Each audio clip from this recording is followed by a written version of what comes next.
பலசாலியான சிம்சோன். மோசே தொடர்ந்து யோசுவா இஸ்ரவேலர்களை நல்வழியில் நடத்தி சென்றார்.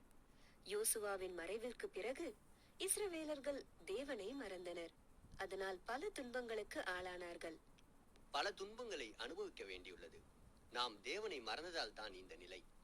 நாம் அவரிடம் மன்னிப்பு கேட்க வேண்டும். மக்கள் மனம் திருந்தி மன்னிப்பு கேட்டதால் தேவன் அவர்களில் ஒருவரான கிதியோன் என்பவனை தலைவராக்கினார். கிதியோனின் மறைவிற்கு பின்னால் இஸ்ரவேலர்களுக்கு புதியதொரு நீதிபதியான தலைவனை கொடுத்தார். என் அருமை மக்களே, இதோ இனி இந்த சிறுவன் சிம்சோன் தான் உங்கள் நீதிபதி. இவன் உங்களை நல்வழியில் நடத்தி செல்வான். தங்கள் வாக்குப்படியே நடக்கிறேன் தேவனே. அதற்கு ஒரு நிபந்தனை உள்ளது.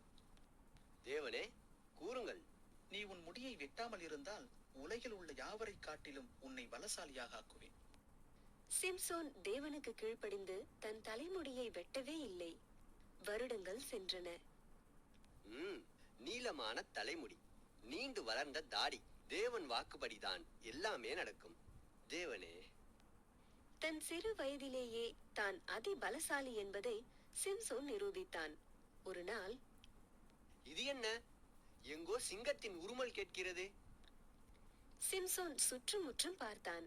எதிரே கண்ட காட்சியை பார்த்ததும் சிம்சோன் அதிர்ந்தான்.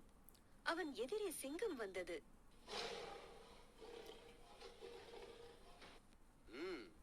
இந்த சிங்கத்தை எதிர்த்து அடக்க வேண்டும். சீறி பாய்ந்த சிங்கத்தை தன் வெறும் கைகளாலேயே எளிதில் கொன்றான். இந்த காலகட்டத்தில் இஸ்ரவேலர்களுக்கு தன் அண்டை நாட்டினரான பெலிஸ்தியர்கள் என்பவர்கள் மிகுந்த தொந்தரவு கொடுத்தனர். இஸ்ரவேலர்களை நாம் எப்படி அடக்க வேண்டும்? அங்கு இருக்கும் சிம்சோன் மிக பலசாலி என்று சொல்கிறார்களே, அவனை ஏதாவது செய்தாக வேண்டும். அதற்கு ஏதாவது வழி பிறக்கும், பொறுத்திருந்து பார்ப்போம். ஒரு நாள் சிம்சோன் காசா என்ற ஒரு நகரத்தில் தங்கியிருந்தான். அந்த நகரத்தை பாதுகாக்க அதை சுற்றிலும் உயரமான கனத்த சுவர் ஒன்று கட்டப்பட்டது. தெரியுமா சேதி? என்ன செய்தி? சொன்னாதானே தெரியும். சிம்சோன் காசா நகரத்தில் வந்து தங்கி இருக்கிறான். நல்ல செய்தி சொன்னாய். அந்த சுவரில் ஒரு பெரிய கதவு உள்ளதல்லவா, அதை நாம் பூட்டி விடலாம். பிறகு அவனை எளிதாக அடக்கி விடலாம். நல்ல யோசனை சொன்னாய். வா, இப்பொழுதே பூட்டி விடலாம். இருவரும் சென்று கதவை பூட்டி விட்டனர். மறுநாள் காலையில் சிம்சோன் கண் விழித்தான். வெளியே செல்லலாம் என்று வெளியே வந்தவன் சுவரில் இருந்த கதவு மூடி இருப்பதை கண்டான்.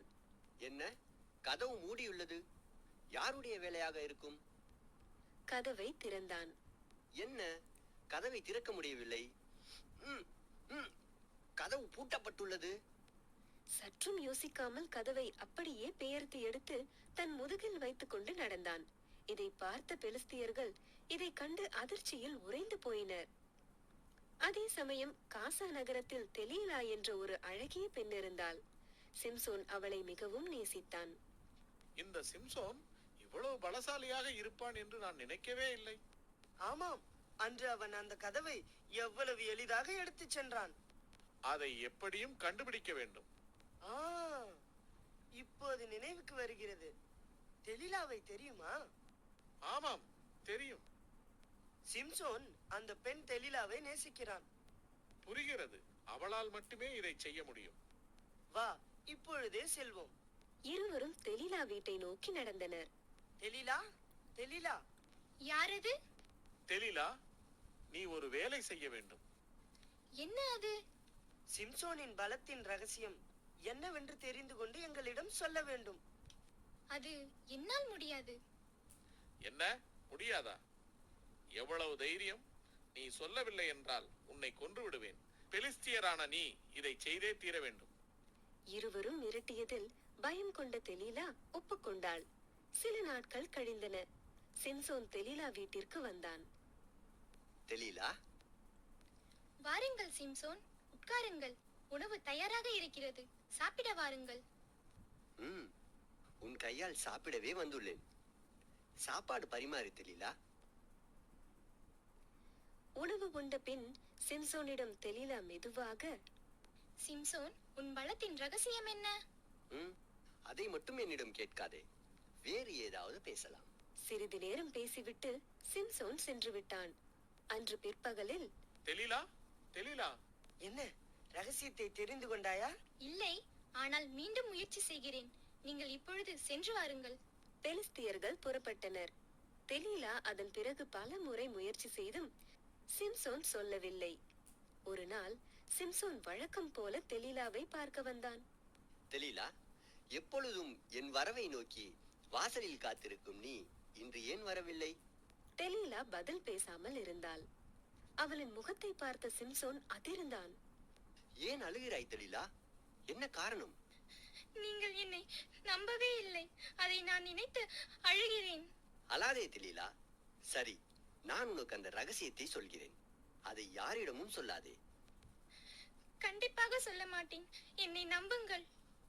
என் தலைமுடியை வெட்டினால் என் வலிமை மொத்தமும் போய்விடும். நானும் மற்றவர்களைப் போல் இயல்பான பலமுள்ளவனாக மாறிவிடுவேன். தெலீலா, இதை யாரிடமும் சொல்ல மாட்டாயே? நிச்சயமாக சொல்ல மாட்டேன். சிம்சோன் புறப்பட்ட பிறகு வழக்கம் போல் பெலிஸ்தியர்கள் வந்தார்கள். என்ன, இம்முறை வெற்றிதானே? ஆமாம், அவன் எல்லாவற்றையும் கூறிவிட்டான். அவன் உறங்கும்போது நீங்கள் வந்து தலைமுடியை வெட்டிவிடுங்கள். நல்ல செய்தி சொன்னாய். நாளை வருகிறோம். மறுநாள் சிம்சோன் தூங்கும்போது மெதுவாக அவன் தலைமுடியை வெட்டிவிட்டார்கள். அதனால் அவனுடைய வலிமை மொத்தமும் அவனை விட்டு நீங்கிற்று. சிம்சோன் கண் விழித்து பார்த்தபோது, என்ன இது? ஏதோ என் உடம்பில் மாற்றம் தெரிகிறதே. சில நொடிகள் கழித்து தலைமுடியை தடவி பார்த்த சிம்சோன் அதிர்ந்து போனான். ஹா! என் தலைமுடியை வெட்டி விட்டார்களே. தெலீலா, என்னை ஏமாற்றி விட்டாயே. பேசியது போதும். இவனை சிறையில் தள்ளுங்கள். சிறையில் அடைக்கப்பட்ட சிம்சோன் தப்பி விடுவானோ என்று அஞ்சி அவனை குருடாக்கி விட்டனர். சிறையில் கடினமான வேலைகளை செய்தான். நாட்கள் செல்ல செல்ல அவன் தலையில் முடி வளரத் தொடங்கியது. ஒரு நாள் பெலிஸ்தியர்களின் தெய்வமாகிய தாக்கோனின் கோவிலின் விழாவில் மிக பெரிய விருந்து ஒன்று நடைபெற்றது. இந்த விழாவில் கேளிக்கை இல்லையே. அவை இருந்தால் நன்றாக இருக்கு. அதற்கு நான் ஏற்பாடு செய்கிறேன். குருடாக இருக்கும் சிம்சோனை அழைத்து வந்து கோமாளித்தனம் செய்ய சொல்லி ரசிக்கலாம். அவனை சிறையிலிருந்து அழைத்து வர செய்தனர். மக்கள் எல்லோரும் சேர்ந்து ஏளன பேச்சினால் அவனை ஏசி மகிழ்ந்தனர். சிம்சோனின் கைகள் இரு பெருந்தூண்களின் சங்கிலியால் இழுத்து கட்டப்பட்டிருந்தன.